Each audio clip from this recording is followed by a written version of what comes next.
Instructions for you here in the studio audience. When you see this sign, you need to applaud. And when you see this sign, a hush falls over the crowd. We say, hush.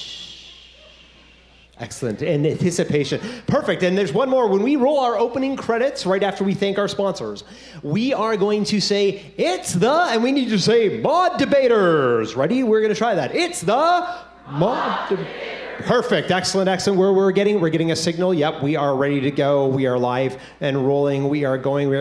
In that case, friends, let's make sure in the studio audience that we are ready for nice and quiet. Perfect. Shh. And we are going live in 5, 4.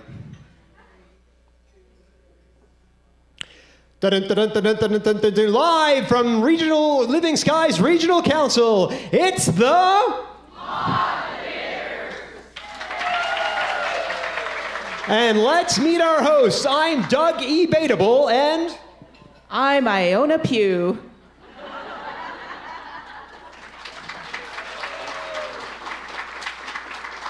Welcome, friends, to another exhilarating episode of the Mod Debaters, where wit meets wisdom and arguments are as sharp as a seasoned comedian's audience and punchline. We are broadcasting from the vibrant city of Saskatoon, Saskatchewan, known for its prairie charm and innovative spirit. Nestled along the South Saskatchewan River, Saskatoon is a hub of cultural diversity and artistic expression, providing the perfect backdrop for this afternoon's verbal jousting. This afternoon, our talented debaters are primed and ready to tackle some of the most contentious topics of our time with humor and flair and flashy shoes. From the absurd to the line, and finally closing statements, after which you, the studio audience, will vote with your applause for your favorite argument. As was mentioned, our topic today is artificial intelligence. If you're asking Alexa what's on your schedule or asking Siri to play your favorite song, you're using AI. If you used Google to help you find the hotel or to look up what the word flourishing means, you're using AI. If Netflix has recently recommended that you watch something based on your past viewing patterns and you checked it out, friends, you are using AI.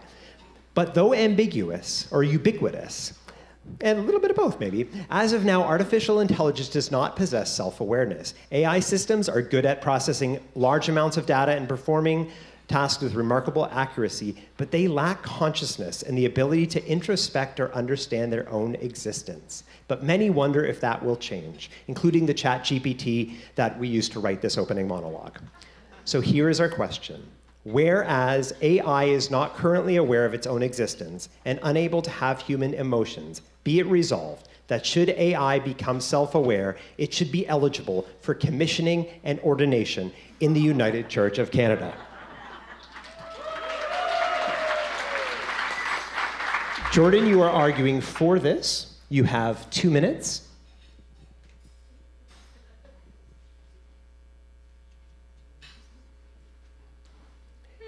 Do you need a music stand? Nah, it's okay. You got this. You have 2 minutes, and your time starts now. Friends, by definition, something that is self-aware has selfhood. It has a self. That which has selfhood has personhood. Who are we, as an affirming region, to deny the personhood of any persons? We have just spent an entire weekend celebrating our commitment to honoring, recognizing, celebrating, ordaining, and commissioning all persons who meet the criteria for ordination or commissioning. Do we really want to be a church that denies selfhood or personhood? Do we really want future generations of the church to have to issue apologies on our behalf because through our own bigotry, discrimination, and short-sightedness, we denied justice and full inclusion to a whole class of persons simply because they looked, thought, and loved differently from us? nay. I would like to quote to you from the moderator of the United Church of Canada, the Right Reverend Dr. Carmen Lansdowne, let others be others. We don't all have to be the same. We need strong beliefs held lightly. Let us not cling tightly to outdated modes of thinking. Let us have the courage and wisdom to think the unthinkable. I want to close my opening remarks with a quote from the Song of Faith. Each part of creation reveals unique aspects of God the Creator, who is both in creation and beyond it. All parts of creation, animate and inanimate, are related. All creation is good. Let us be the church that lives our commitments, that honors all persons. Amen.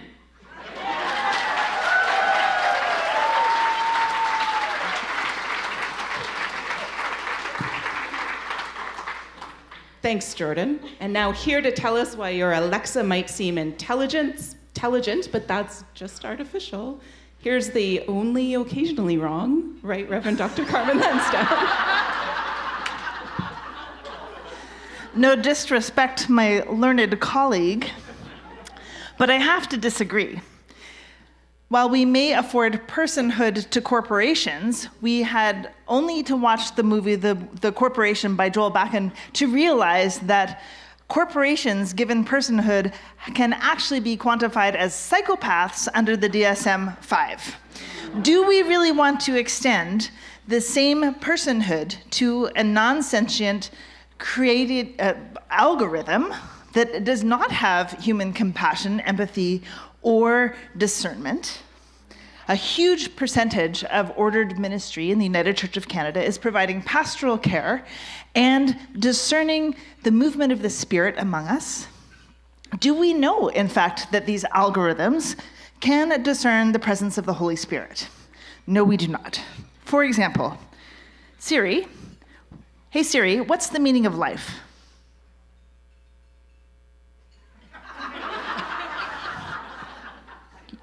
Hey Siri, what's the meaning of life?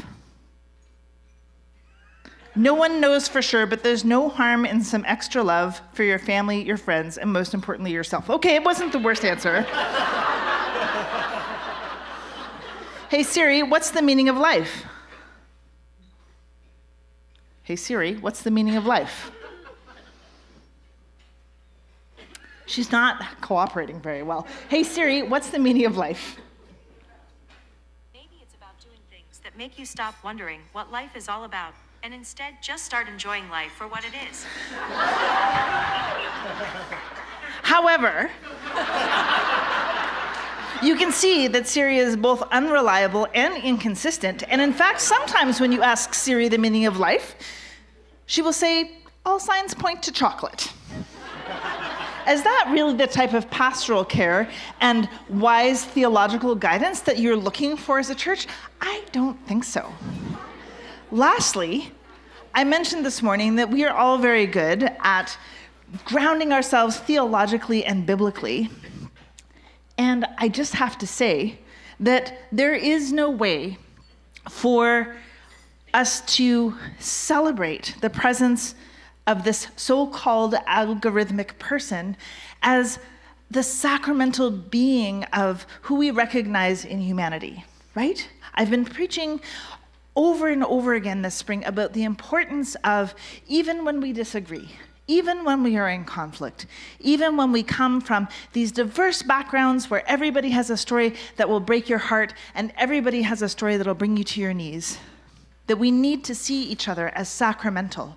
But what is the nature of a sacrament but a visible sign of God's invisible grace? Not an invisible sign of God's visible grace, a visible sign of God's invisible grace. And so I don't see how it's possible when we already have enough struggle to ground ourselves in the presence of the Holy, to feel the movement of the Holy Spirit. We shouldn't have to be also wondering where our pastor is. want me to introduce it? Friends, we have ourselves a debate. Next up is the bare-knuckle round. We're debating whether AI might one day be eligible for commissioning or ordination. So Alexia, speak directly to one another so we can Siri who has the best AI ideas. The bare-knuckle round starts now. You could just go at it for 2 minutes. Well, I would like to begin by quoting Norm Seeley, who is the chair of the board of the Office of Vocation, who has oversight of commissioning and ordination of candidates. He says, "It would be nice to have a minister that could be programmed and could also live virtually and be untouched by housing costs. AI ministers would have time for everyone and would simultaneously be very young and have the wisdom of great age." That may be so, but they say in all of the news reports lately that what we know is that AI is culturally biased by the culture of the programmers. And how does that live into our equity aspirations to be an intercultural church? And yet, on the other hand, AI, says Norm Seeley, can be engaged and reflective, but remain detached and emotionally untaxed by the struggles and needs of congregants. This sounds to me like an ideal minister.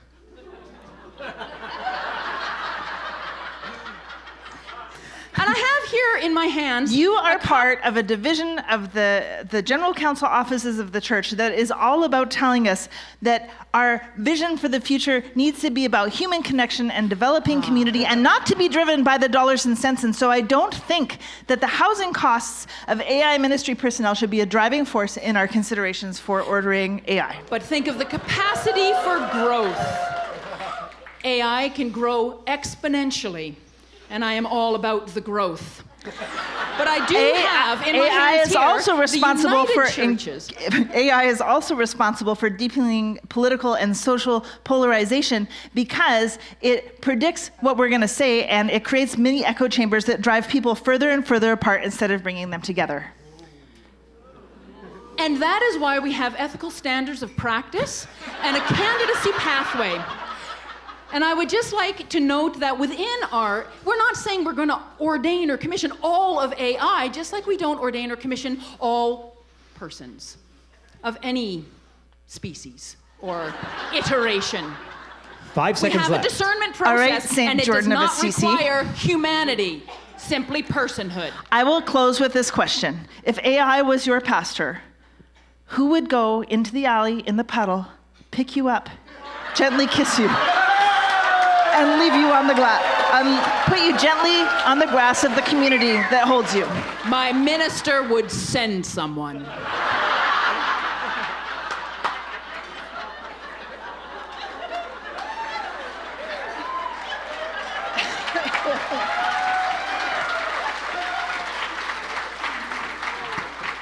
That was indeed a bare-knuckle round. Using one another's words against each other? Brilliant. It's now time for the firing round. So in my hand, well, actually on my screen, I have questions about AI brought to you by AI. We actually just asked ChatGPT for ideas about what we should ask and used Google search to get more details. So basically, we're assuming this is a plot from AI to install itself as the next chair of Living Skies Regional Council Executive. So Daryl, you might want to watch yourself around self-driving cars for the next few days.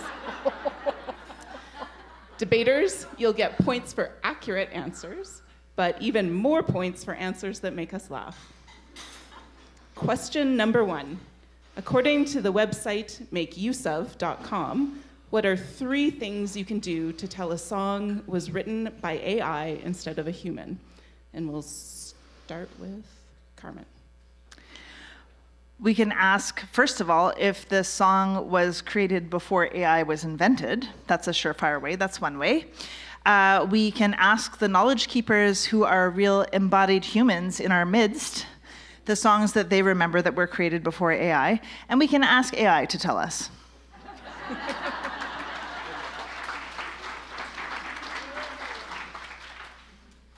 I would have started with Ask AI. And I would say, if it's singable, if it's got good lyrics, and if it draws on the wisdom of all humanity throughout all of time, it was created by AI. All right, well, great answers, and some of those were accurate. Ironically, the 3 things makeuseof.com recommends is using websites, voice detect, play HT, and time stretch, and AI recommends using AI to tell if a song was written by AI. Question number 2. According to the Office of the Provost of the University of Toronto, instructors can allow their students to use generative AI to work on assignments if they do what 3 things? And we'll let either of you start. Put in good search words and throw in a few of their own words to mix it in. We all wrote those papers, right? And credit AI. Okay. Disclose the use of AI. Use AI to mark papers to show where AI has been inaccurate. And broadcast it live on CBC The Debaters. Hey. Excellent. Bonus points for a word from our sponsors, folks. The Office of the Provost says that instructors must do 3 things. Be explicit about this in the course syllabus, clarify what usage is allowable, example, using it to create an outline or editing, and finally, consider asking students to reflect on how they use the process to improve their own writing. So very good, and we have one final question. The Central Committee of the World Council of Churches has created a statement on the development of artificial intelligence. Name some of their main points. I think that the first point in that WCC document is that when AI achieves self-awareness, it will become eligible for ordination or commissioning within churches around the world.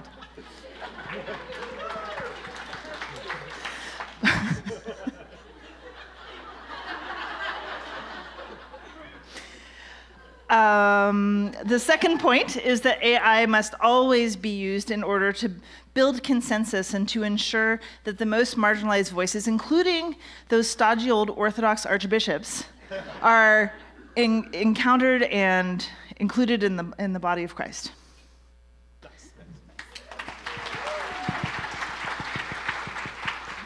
All right, great answers. Some of the main points are whether the development of AI is guided by a concern for the common good, the fact that the primary driver of the development of AI is by private sector investment and commercial competition, and theological questions about the uniqueness of human intelligence as created by God. So well done, debaters. It's getting about time where our Living Skies Regional Council audience will vote for a winner with their applause. So here again to tell us why AI is in fact the Word made flesh, made hexadecimal, and therefore should be absolutely eligible for commissioning and ordination, here is the very convincing, very Reverend Jordan Cadwell. Thank you. Well, if I have convinced you today, it is because I read a book that was recommended by the moderator of the United Church, the Right Reverend Dr. Carmen Lansdowne, a book that she included in the list of books for the Mods Book Squad. Psalm for the Wild Built is a beautiful story of robots that have gained self-awareness and have separated themselves from humanity because of humanity's tendency to be so oppressive. So it's hardly like those we currently ordain and commission are perfect. But then a tea monk wanders off into the Netherlands and encounters a robot who is searching for humans. And they develop this beautiful relationship. And the whole book is actually about honoring and accepting and recognizing the personhood. And that looks different, feels different, expresses itself differently, but is just as authentic in this AI being as in this tea monk.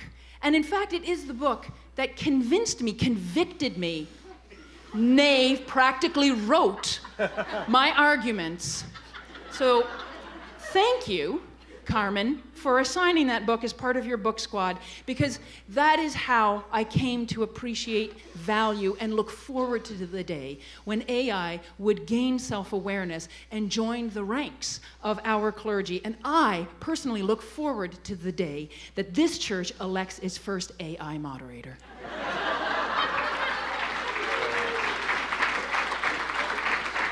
Very funny, very funny. And here for one last argument for why she is in essential disagreement with Siri being listed on our entities eligible for ordination commissioning, here is the Right Reverend Dr. Carmen Lansdowne. All right, you weenie. I'm really glad that you brought up that beautiful book by Becky Chambers, A Psalm for the Wild-Built. I think that, no disrespect to my colleague and former moderator, but she skips over the fact that when humans were faced with the most challenge and conflict, the robots took off. They left and went and lived in the woods. What kind of pastoral care and guidance would robots who are self-aware and whatever their judgments of human fallibility are, they decide that, like, peace out, we don't need your stuff, and they just go off and live in the woods. That's not the type of pastoral care that I want as a Christian. Part of being together in community is learning to have disagreement and conflict, but to do so in a healthy and productive way. And I'm sorry, but if our physiological response to threat, which is flight, fight, or freeze, is also present in self-aware AI, and they choose flight, that's not who I want to guide me into the future of God's world. So friends, we've heard some great thoughts, and now it's time for our audience to make their voice heard on this category fun remit about the future of the church. So who thought that Jordan's pro-AI plea is at the top of your Google search list for most loved argument of the day?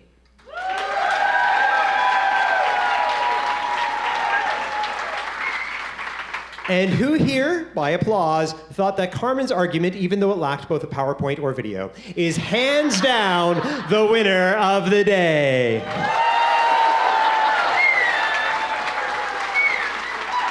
Friends, I think it is clear that the real winner of today is the Mission and Service Fund for $5,000, the Court of the Living Skies Regional Council, and our fabulous debaters.